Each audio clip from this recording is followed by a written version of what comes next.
Hello friends, welcome back to my channel. आज आपण बघणार आहोत ख्रिसमस सणावर मराठी निबंध. चला तर मग सुरू करूया आजच्या या व्हिडिओला.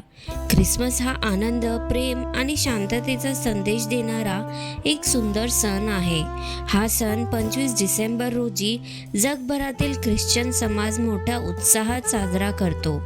या दिवशी येशू ख्रिस्त यांचा जन्म झाला असल्याचे मानले जाते, म्हणून या दिवसाला विशेष महत्त्व दिले जाते.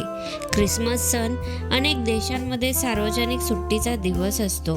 भारतातही हा सण मोठ्या उत्साहाने साजरा केला जातो.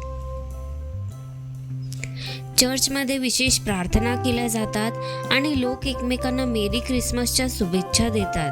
चर्च सजवण्यासाठी रोषणाई, फुले, तारे आणि मेणबत्त्यांचा वापर केला जातो. विशेषतः रात्री 12 वाजता होणारी मिडनाईट मास फार प्रसिद्ध आहे. ख्रिसमसचे आकर्षण म्हणजे ख्रिसमस ट्री आणि सॅन्टा क्लॉज. लोक आपल्या घरात ख्रिसमस ट्री सजवतात.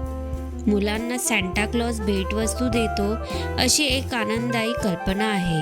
त्यामुळे मुलांमध्ये या सणाबद्दल खूप उत्साह असतो.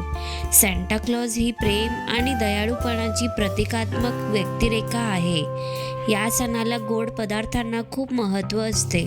लोक फळांचा cake, chocolates, cookies, plum cake बनवतात. घरात पाहुणे येतात. एकमेकांना गोड पदार्थ देऊन आनंद साजरा केला जातो.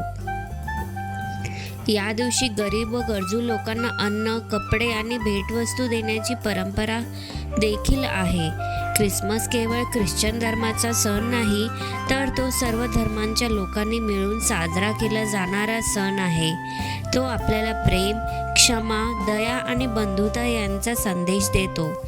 आजच्या धावपळीच्या जीवनात ख्रिसमस आपल्याला थांबून नाती जपायला शिकवतो.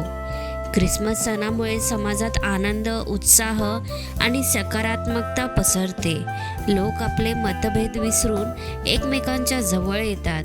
प्रेमाने आणि शांततेने जगण्याचा संदेश हा या सणाचा खरा उद्देश आहे.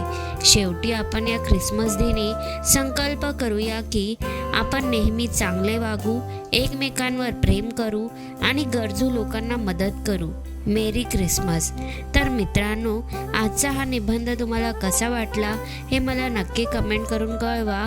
व्हिडिओ आवडला असेल तर व्हिडिओला लाईक आणि चॅनलला सबस्क्राईब करायला विसरू नका. धन्यवाद.